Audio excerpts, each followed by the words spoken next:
ಎಷ್ಟು ಮಾಡಲ್ಲ ಗಾಡಿ? ಹಾ ಮಾಡಲ್ ಎಷ್ಟು ಸ್ಪಾರ್ಕ್? 7 ಹಾಡ್ಬಿಟ್ಟದೆ. ಓನರ್ ಎಷ್ಟಾಗಿದೆ ಬೈ ಇದು? 4 ಜನ ಧನ್ಯವಾದ. ಡಾಕ್ಯುಮೆಂಟ್ಸ್ ರನ್ನಿಂಗ್ ಇದೆ ಗಾಡಿದು? ಹ್ಮ್ ಇದು ರನ್ನಿಂಗ್ ಎಷ್ಟಾಗಿದೆ ಗಾಡಿ?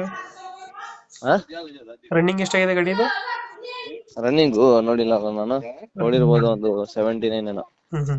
ಟೈರ್ ಕಂಡೀಷನ್ ಚೆನ್ನಾಗಿದೆಯಾ? ಹ್ಮ್ ಇದೆಷ್ಟು ಬರ್ತದೆ ಮೈಲೇಜ್ ಸ್ಪಾರ್ಕ್? ಮೈಲೇಜ್ ಬರುತ್ತೆ ನಿಮ್ಗೆ ಒಂದು 20 20 ಕೊಡುತ್ತೆ. 18 ಅಂತ ಹೇಳಿ. 18 ಕೊಡುತ್ತೆ. ಫೀಚರ್ಸ್ ಏನ್ ಬರುತ್ತೆ ಗಾಡಿದು ಒಳಗಡೆ ಇದು? AC ಫಸ್ಟ್ ಇನ್ಕ್ಲೂಡರ್ ಬರಿಂದ ಸೆಂಟ್ರಲ್ ಲಾಕ್ ಅವ್ರದಾಗ ಬೇಡ ಖಾರಾಗ ಖಾನಾತು ನೀಟಾಗೈತೆ, ಡೆಂಟು ಕ್ರಚಸ್ ಇಲ್ಲ. ಮೈಸೂರು ಗಾಡಿನೇ ಇದು? ಹಾ ಮೈಸೂರು ಗಾಡಿ. ಇದೆಲ್ಲೈತೆ ಲೊಕೇಶನ್? ಮೈಸೂರಿನ? सात बस डिपो 40 रुपया. ಮೈಸೂರು ಸದಳಿ ಬಸ್. 10 रुपये की वो. ಎಷ್ಟು ಹೇಳ್ತೀರಾ ಬೈ ರೇಟ್ ಇದು? ರೇಟ್ ಎಷ್ಟು ಹೇಳ್ತೀರಾ? 89,000 ಹೇಳ್ತಾ ಇದೀನಿ.